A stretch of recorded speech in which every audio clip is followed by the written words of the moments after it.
Nduna yoona zamtengatenga ndi zomangamanga a Japi Muhango yati ndiyokhutira ndi momwe ikuyendera ntchito yokonzanso bwalo la ndege la Mzuzu. Boma ladzudzula mchitidwe wa nkhanza omwe ukuchitikira anthu achikulire mdziko muno, ndipo unduna wa zamalonda wati ndondomeko yakalembera wa umwini wa katundu wa malonda a zaulimi ndiofunika kwambiri kuti katundu wa malonda opangidwa mdziko muno azidziwika movomerezeka ku misika ya mayiko akunja.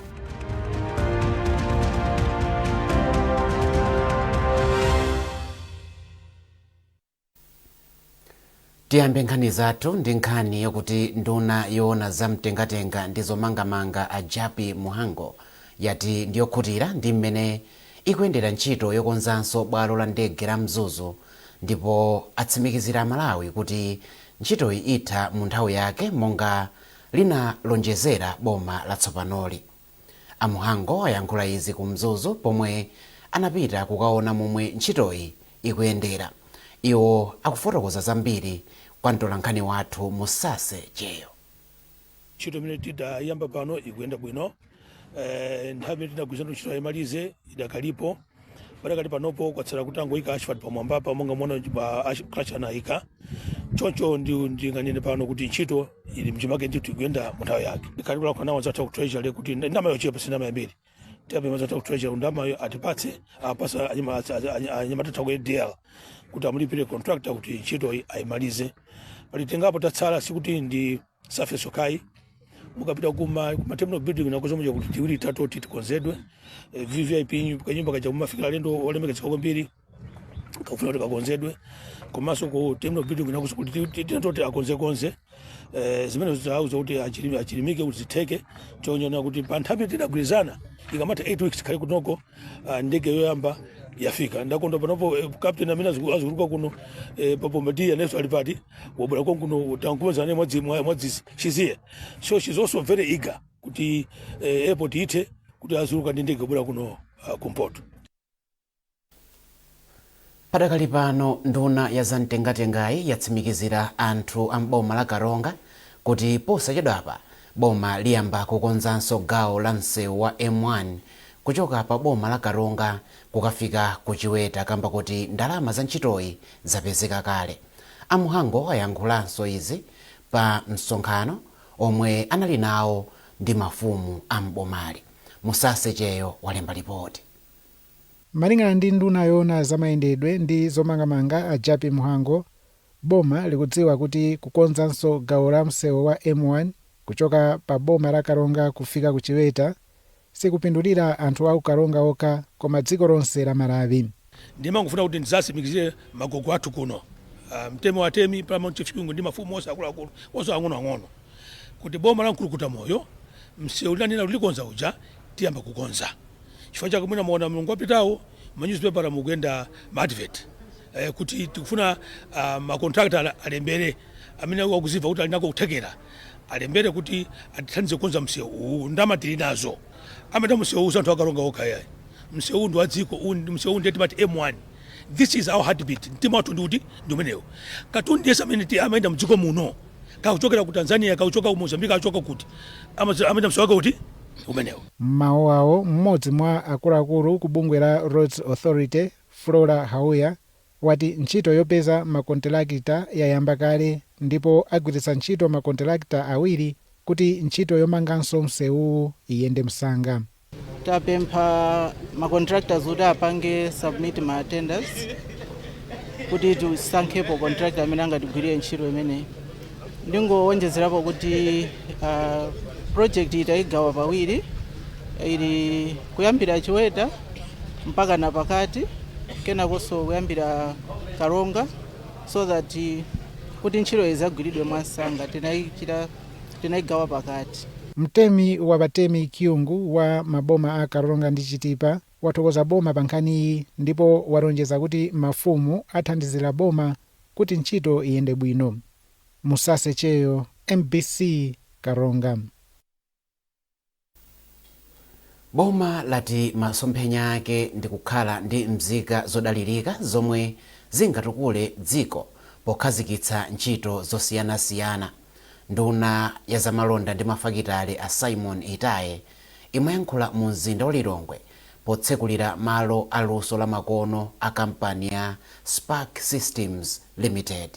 Ndunayi inayamikira a Spark Systems Limited potsegula malowa omwe athandize kukuza luso la makono pakati pa achinyamata.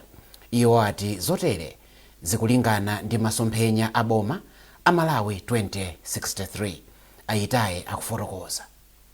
Tikati tione zimene apanga a Sparks ndi chinthu chokuti tonsefe tikondwere nacho kwambiri, chifukwa iwowa apanga business yoti afuna kuitana anyamata ndi atsikana amene ali ndi zinthu za technology zimene timati ICT, kaya ndi munthu wachita develop zimenezo, akufuna kuti awaphunzitse, awathandize, komanso kuonjezapo kwathandiza kwake afunanso kuyikamo ndalama iwo zawo kuti awathandize anthu aja, ndikuona kuti akupanga zinthu zokuti adzigulitsa kunja. Ndiye tikaonetsetsa zimene zikuchitika nzokuti technology pakali pano muchizungu timati trading services, kovutira kunena chichewa chake, koma trading services ikukula kwambiri. Tikaona zimene zikuchitika mdziko lapansi pano ndikuti ikukula kwambiri kusiyana ndi zogulitsa zinthuzi. Ngati Spark kunena kuti izi sitingazipange patoka, tingathandize anthu ena, anthu akupanga graduate from university ntchito zikukanika, tingathandize motani kuti onse tipite limodzi. Ndi imene panopa tapanga setup innovation center iyi. Innovation center iyi tikupanga target magulu awiri. Tikupanga target anthu amene anthu akhale ogwisa ntchito technology, koma tupanga target anthu ena oti timati incubation, amene ndoti angokhala ndi maganizo ena ake kuti atha kupanga system ina ake. Ndi amenewo tiathandiza ifeyo akapanga pitch nkutionesa kuti idea yako kambayo ndi zolongosoka, zitha kutheka adi ationese kufika level ina ake. Ife tiathandiza process yonse kupanga kusegula kampani, kuyenda nawo, kuponyaso ndrama mu makampani amenewo. Awo azikhalapo ngati 20 pa cohort izikhala ya 6 months. Nduna ya ntchito ndi luso a Joe Chigona yapempha achinyamata mdziko muno kuti asiye kumangodalira kugwira ntchito za muofesi. Malo mwake iyo yati achinyamata ayenera kuphunzira komanso kulowa nawo pa ntchito za manja ndi luso, chifukwa choti chitukuko cha chuma cha dziko lino sichidalira ntchito za maofesi zokha komanso za manja. Achigona amalankhula izi ku Lilongwe pamwambo otsekulira mipikisano ya luso losiyanasiyana yomwe yakhala ikuchitika kwa masiku atatu mu 2026. Polankhula pamwambowu, Achigona ati masomphenya achitukuko a Malawi 2063 adzatheka ngati dziko lino lili ndi achinyamata ambiri odziwa ntchito za luso la manja, osati kungodalira ntchito za muofesi. Masomphenya athu ndithu, masomphenya abwana Profesa Arthur Peter Mutharika, kuti tilimbikitse maluso. Chifukwa mutha kuona tinanenapo kuti poyamba tinkanena kuti chuma chili munthaka, koma lero tikutha kuona kuti chuma chathu chili mu maluso amene ife tili nawo. Tikakhala kuti tilibe maluso amenewa zitivuta kuti dziko lino litukule.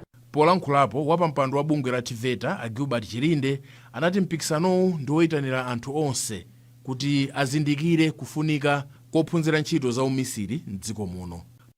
Kufikira panopo tikuona kuti tikuyenera tiphunzisenso aziphunzisi achite improve ma skills yawo, chifukwa mphunzisi amayenera azichitidwa retrain pa maperiod osiyanasiyana. Ndizofunika kuti aphunzisi tipezenso mpata kuti aphunzisi nawo achitidwe upgrade, kuti akamawaphunzisa ophunziratu aziphunzisa zimene industry ikufuna. Mpikisano wa luso la ntchito za umisiri wa chaka chino cha 2026 unakonzedwa ndi bungwe la TVETA mothandizana ndi unduna woona za ntchito. Nduna yoona za chisamaliro cha wanthu ndi chitukuko cha wana Mere Navicha yati boma ndilodzipereka kuonetsetsa kuti mwana aliyense mdziko muno akupatsidwa zoyenera kuti akule bwino komanso aphunzire bwino kuti adzakhale mzika yodalirika.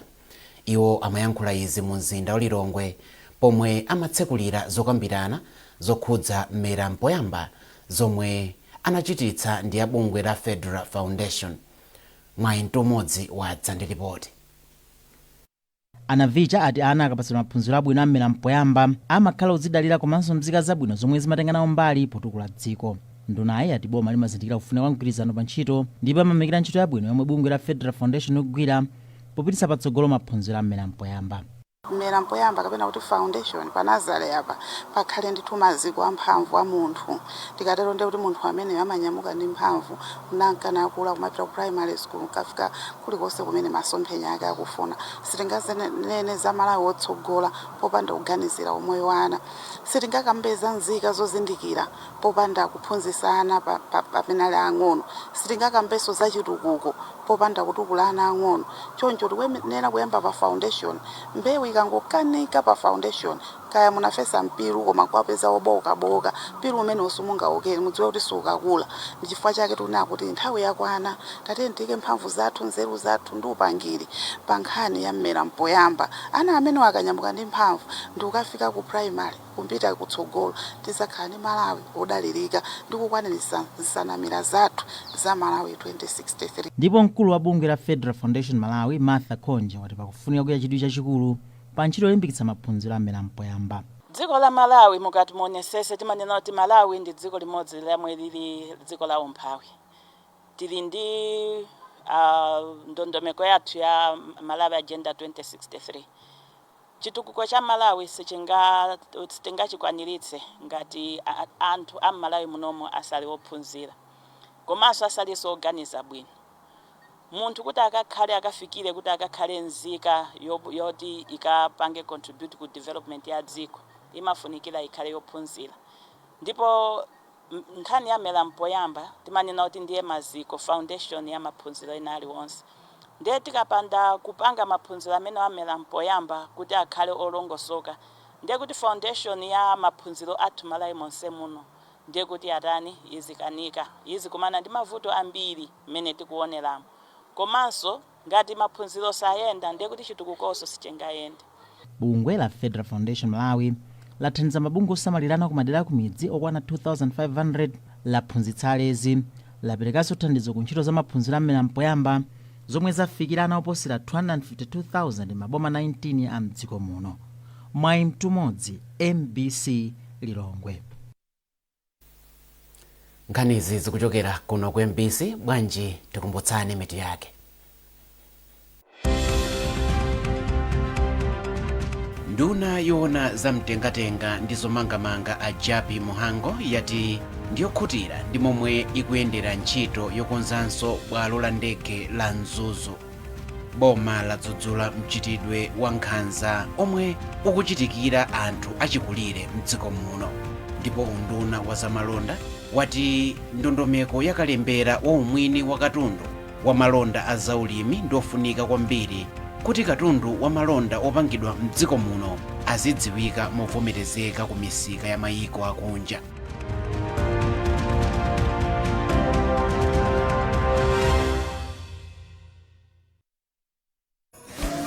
Yes, my guy, yeah.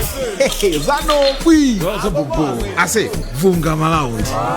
Autatu, awiri. Kakatu. Chimwemwe chakupambana moyo sichingapose apa. Tinalima takolola ndipo kochepa komwe tinapezako tinatengako gawo lochepa nkukalipira kusaniweka. Kumeneko anatiphunzitsa luso la tekinoloji. Ndikunena pano ndine bwana Namalamba. Ndinazilemba ntchito ndekha ndili ndi workshop tukuta pang'ono pokha dola lololo. Nanu mutha kukhala opambana ndi fees yoyambira 150,000 kwacha maphunziro a 5 weeks komanso 550,000 kwacha 4 months. Posayang'ana maphunziro amene muli nawo nanu mutha kuphunzira luso la tekinoloji kusanweka. Kumapha makwacha mopweka. 29 June 2026 tiyeni tikaziyambitse kuma center asanweka. Register now. Enroll with us. Sanweka Training Center. Osalokeka. This July, get ready for stories that will make your heart race. From love and passion to secrets and lies that can ruin everything. Catch the sizzling episodes of Sins and Roses at 4 p.m., Domenica Monteiro at 5 p.m., Be My Sunshine at 6 p.m., and Avenida Brazil at 7 p.m. Central African Time. Only on Novelas Plus, Channel 133 on DSTV.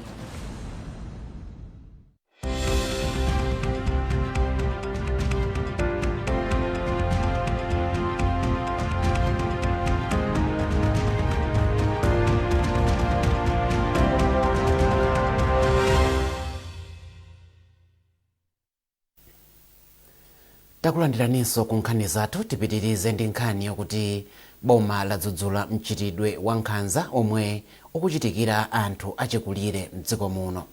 Wachiwiri kwa nduna yoona kuti pasakhale kusiyana pakati pa amayi ndi abambo, ana aulumali ndi chisamaliro cha wanthu, Martha Mzomera Ngwira ndiye wadzudzula mchitidwewu m'boma la Salima pamwambo okumbukira tsiku la wanthu achikulire pa dziko lonse. Iwo anati boma likudzudzula nkhanza zonse zimene zikuchitikira anthu achikulire, choncho atsindika za ubwino ogwirana manja pakati pa boma ndi mabungwe osiyanasiyana pothetsa nkhanzazi. Meklina Chirwa ali ndi zambiri mu ripoti ili. Polankhula pamwambowu, Angwira anati aliyense akuyenera kutengapo gawo poonetsetsa kuti achikulire akutetezedwa, kukhala mwaulemu, komanso kutenga nawo gawo pa chitukuko cha dziko lino. Iwo anati boma sililekelera kupereka chilango kwa anthu omwe akuchitira nkhanza anthu achikulire. Ngati unduna wathu komanso ndifuna ndichenjeze kuti wina aliyense amene apezeke kuti akuchitira nkhanza anthu achikulire, ameneyo azamangidwa, komanso lamulo lizagwira ntchito pa iyeyo, komanso akapezeka kuti ndolakwa akapita ku ndende akaolera konko. Ndipo Asinyo Chief Salima anati pakufunika kuphunzitsa anthu mokwanira pofuna kuthana ndi mchitidwewu. Ine ngati mtsogoleri tikuthandizira kuperekapo ulangizi chifukwa nkhanzazo ndezikuchitikadi m'midzimu zosiyanasiyana, nkhalambazi ngakhale kumagwiriridwa kumene, ndetu kumayesetsa kupereka uphungu kwa anthu kuti mchitidwewu si wabwino. Tiyeni talemekeze magogo athu ngati amene anationetsa ife dziko lino. Pa nthawi iyi tiyenera tapatse ulemu komanso tasamalira. Pakati pa mwezi wa Januwale ndi Juni chaka chino cha 2026, anthu okalamba 16 anataya miyoyo yawo mwa nkhanza. Mwa anthuwa, atatu anaphedwa m'boma la Mzimba chifukwa cha mphekesera ndi nkhani zopanda umboni zoti amachita ufiti. Chaka chilichonse dziko la Malawi limalemba milandu yokwana 25 ndi 30 yokhudza kuphedwa kwa anthu achikulire. Kuonjezerapo, milandu ina monga kuwasiya okha, kuwalanda katundu, komanso kuwachitira nkhanza ikuchulukira m'madera ambiri. Chaka chino, mwambowu umakumbukiridwa pamutu oti kupitiriza kudziwitsa anthu, kupititsa patsogolo ntchito zoteteza anthu achikulire ku nkhanza. Meklina Chirwa, MBC, Salima. Unduna wa zaumoyo wadzipereka pogwira ntchito limodzi ndi mabungwe a mayiko ena kudzera mu ntchito ya Spira yomwe anayikhazikitsa, yomwe makamaka inakhazikitsidwa ndi boma la Sweden kuno ku Africa. Ntchitoyi ayikhazikitsa ndi cholinga chofuna kupititsa patsogolo ubereki wabwino. Tili ndi zambiri mu ripoti la Bridget Magawa, koma akuwerenga ndi Trust Office. Polankhula pa msonkhano okambirana ndi mabungwe ena pa project ya Spira mboma la Lilongwe, Matthew Kagoli, yemwe ndi mmodzi mwa akuluakulu mu nthano wa zaumoyo, watsimikiza kuti dziko la Malawi ndilokonzeka kulandira ndondomekoyi ndi kuthandiza kupititsa patsogolo umoyo wa anthu mdziko muno. Ife ngati boma ndife okondwa kuti aboma la Sweden abwera ndithu ndi project imeneyi kutithandiza kuti ngati ife aboma ndi unduna wa zaumoyo kudzera mu Department ya Public Health Institute ikhale ndi kuthekera komalimbana ni matenda, kumadziwa matenda amuliri mofulumira ndi kudziwa kuti tithana nawo bwanji. Monga pano nkhani imene ikudziwika ndiyoti kwayamba kuli Ebola ku Democratic Republic of Congo ndi ku Uganda. Ifeyo ngati dziko tingayika njira zotani kuti matenda amenewo asatifikire, komanso mwina akatifikira tithane nawo mwachangu asanavutitse miyoyo ya anthu. So project imene ndiyothandiza ndithu. Emily Wisery, yemwe ndi woyang'anira program ya Spira, watsindika kuti ndondomekoyi yomwe inayamba mchaka cha 2024 mothandizidwa ndi bungwe la Public Health Agency of Sweden anayikhazikitsa podzindikira kuti kafukufuku osiyanasiyana akuonetsa kuti ntchito za umoyo sizikulunjika ku zomwe kafukufuku akupeza. Spira ndi ndondomeko yomwe ikukhazikitsa dongosolo lodziyimira palokha m'malo modalira thandizo la kanthawi kochepa. Ndondomekoyi ithandiza kuti akatswiri azakafukufuku komanso mabungwe azigwira ntchito limodzi popanga ndondomeko za umoyo zopindulira anthu. Unduna wa zamalonda ndi mafakitale wati ndondomeko ya kalembera wa umwini wa katundu wa malonda a zaulimi ndiyofunika kwambiri kuti katundu wa malonda opangidwa mdziko muno azidziwika movomerezeka ku misika ya mayiko akunja kudzera mu njira yolembetsa malondawa yotchedwa geographical indications. Mlembi wamkulu ku undunawo a Wiskes Nkombezi wanena izi pa msonkhano omwe boma linakonza ndi mabungwe ena mu mzinda wa Lilongwe komwe amaunikira za phindu lomwe dziko lino lingapeze polembetsa umwini wa katundu wa malonda a zaulimi. Yamikani Makanga walemba ripoti. Mkumanowu unaunikira pa phindu lomwe dziko lino lingapeze polembetsa umwini wa katundu wa malonda a zaulimi mu ndondomeko ya geographical indications GIS. Ankombedza ati dziko lino limapezeka ndi katundu wa malonda a zaulimi monga mpunga wa kilombero, nsomba za chambo, tii komanso ndi zina zambiri zomwe zili ndi misika ikuluikulu ku mayiko akunja. Iwo ati ngakhale misika ili chonchi, mayiko akunjawa alibe njira yovomerezeka yodziwira kuti katundu yemwe akulandira ndi ochokera kuno ku Malawi. Zimene zitipindulira kwambiri chifukwa ma products amene tikuwakamba kuti titha kuwachita register ngati ma geographical indications amakhala kuti ma customer amawafuna chifukwa chakumene ma products achokera, nyengo imene ili kumeneko komanso mmene amakonzedwera kapena kupangidwira. Ndinene kuti Malawi muno tilikale ndi zinthu ngati zimenezi. Mwachisanzo tikanena kuti kilombero kapena tikanena kuti nsomba za chambo nthawi zambiri mungazipeze ku Malawi kokha. Zimene zimachita testing ngati chambo cheni mungazipeze ku Malawi kokha. Mwina chifukwa cha madzi athu amene tili nawo chifukwa ndi fresh water. Pali mpunga wosiyanasiyana koma tikanena kuti mpunga wa kilombero wokoma ndi kuti ndi umene umachokera ku Malawi. Choncho tikatenga zimenezi ndi kuzichita register kuti tiziteteze kuti akamberembere asamagwiritsa ntchito mayina a zinthu zimenezi kukagulitsa katundu awo amene sali wochokera ku Malawi, ndi kuti dziko la Malawi litha kupeza ndalama zochuluka kuchoka ku ma products amenewa tikachita register motera choncho. Mmodzi wa akuluakulu ku bungwe la Food and Agriculture Organizations FAO yemwe akugwiranso ntchito mu project ya EBAM a Ben Vickers anati dziko la Malawi likhonza kukhala dziko loyamba mchigawo chakumwera kwa Africa kukhazikitsa ndondomekoyi, ndipo ati kalemberayo athandiza kuonetsa umwini wa katundu wa malondayo. A Vickers anatinso mayiko ena atha kuonetsa katundu yemwe wapangidwa mdziko muno ngati kuti wapangidwa mdziko lawo kamba kuti katunduyu alibe zizindikiro za umwini. Ndondomeko ya kalembera wa umwini wa katundu wa malonda a zaulimiyu akhazikitsidwa pansi pa project ya EBAM yomwe boma likuyendetsa limodzi ndi mabungwe a Food and Agriculture Organizations ndi mabungwe ena. Chipani cha DPP chatseka misonkhano yake yokopa wanthu ku wodi ya Uliwa boma la Karonga pamene wachiwiri kwa president wa chipanichi mchigawo cha kumpoto a Japi Muhango wapempha anthu mderali kuti akavotere a Wilson Nzumara kukhala kansala wa deralo kuti chitukuko chipite patsogolo. A Muhango ayankhula izi pamene mamamaka pamapeto pa masewero a mpira wa miyendo amene achitika pa bwalo la zamasewero la Uliwa. Anthu ku Uliwa inafika pa mponda chimera pamene chipani cha DPP chinakoza ndipiti wa galimoto kuchoka ku Chirumba kukafika ku Uliwa kumene kunali khwimbi la anthu. Wachiwiri kwa mtsogoleri wa chipani cha DPP mchigawo chakumpoto a Japi Muhango amema anthu kuti adzavotere a Wilson Nzumara kukhala kansala wa deralo kuti athandize kutsegula deralo ku ntchito za chitukuko.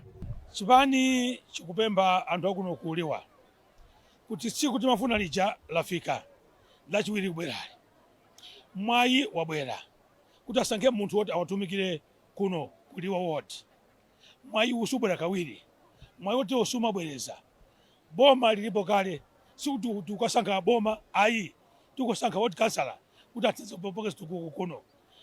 Akumbuke ichi kuti mu ward ino komanso mu constitution ino mulu ndalama zokwana 5 billion kwacha. Ndalama zimene mu mbiri ziko sinachitikepo. Zimene zifuna kuti pakachikhala ndi anthu othekera amene ndi kuthekera kuti chito akuidziwa kuti ate kukusa chito kuti dera lino litukuke. gavanala wa chipani cha DPP mchigawo chakumpoto a Christopher Mzomera Ngwira ati ali ndi chikhulupiriro kuti afalitsa uthenga ndi kuwauza anthu za ubwino ovotera mzumala pa chisankho chikubwerachi. Ndiye lero ndi chitsimikizo chakuti anthuwa atilandira ku wodi inoyo komanso ku constituency inoyo mmene amabwerera misonkhano yathu. Ndi lero ngakhale kuti tiupanga mpira koma ena taamva kuti aupanganso mpira omwewu pena pache koma tadutsa konko kulibe kwa anthu kusonyeza kuti kubwera kwa anthu amenewa ndi chitsimikizo chakuti amulandira candidate wathu achilandira chipani chathu cha DPP komanso akhutitsidwa ndi utsogoleri wa Profesa Arthur Peter Mutharika.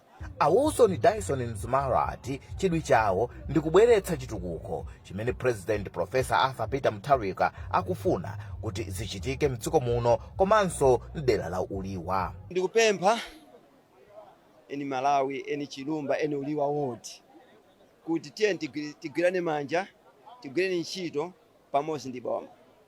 Wilson Dyson Mzumara ndi candidate yemwe waima pa chipani choti akhoza kugwirana manja ndi boma pamodzi ndi President Arthur Peter Mutharika. Pa msonkhanowu panafika akuluakulu a chipani mchigawo chakumpoto kuphatikizapo a Glad Chembe Muntari, a Wilson Mavwanya Sichari, a Williams Kaweche, Boniface Kashololo ndi a Laston Sambani Gondwe kungotchulapo chepa chabe. Kudera la Uliwa kuchitika chisankho lachiwiri pa 30 June kumene anthu asanu akupikisana pa udindo wa kansala. Hassan Piri, MBC, Karonga. Tidakali mchigawo cha masewero, Blue Eagles yalephera kuonjezera mwayi wake okhala pamwamba pa ligi ya FDH Bank Premiership itagonja ndi Luwana Mitundu ndi zigoli 3-2 pa bwalo la Dedza. Ikadapambana, Blue Eagles ikadatsogola ndi mapointi 5 koma kugonjako kukutanthauza kuti iyo ikhoza kuchoka pamwamba la mulungu lino ngati matimu a Mighty Wanderers kapena Silver Strikers angapambane masewero awo. Padakali pano Blue Eagles ili ndi mapointi 16 pamene Wanderers ndi Silver atolera mapointi 14 iliyonse.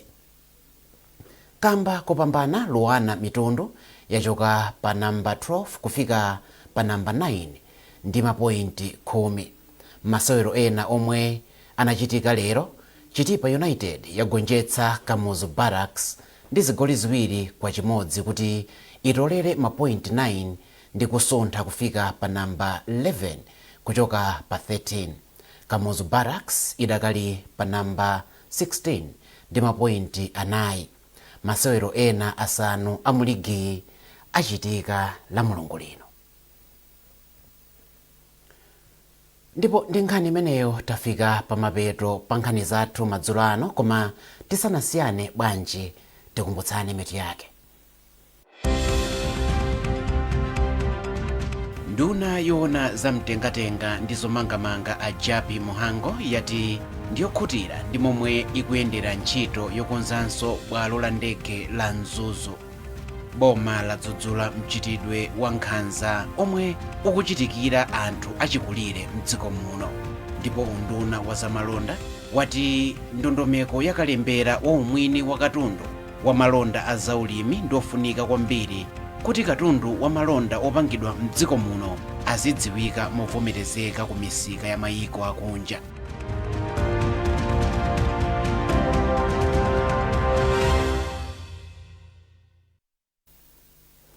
Pezani nkhanizi ndi zina zambiri popita pa mbc.mw kapena MBC Digital pa Facebook, Instagram komanso X. Mnali ndine Mike Mlongoti ndi nzangayo Dawson Kamalata, tikufunirani madzulo opambana.